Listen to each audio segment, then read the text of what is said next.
Okay, so this video is about looking around inside the scene view, which is kind of the first thing you need to be able to do in order to start manipulating objects.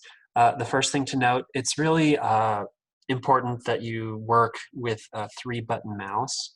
Any application where you're working in 3D, it just makes it so much easier to look around and see what you're doing.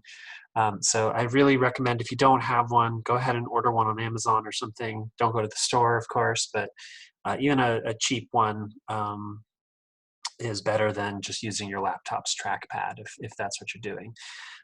So to look around, maybe the first thing is I use the scroll wheel to zoom in and out like this. I can click in my center mouse button or the scroll wheel, click in the scroll wheel, and then move my mouse to kind of pan around like this. And then if I hold down the right mouse button, I can look around. Also, while I'm holding down my right mouse button, I can use WASD to kind of fly my camera around as though I'm playing a video game.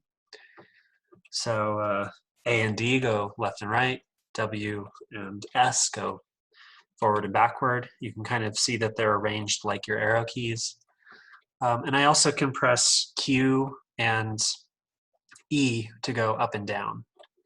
So that can make it a lot easier to find a good point of view to work from in your scene.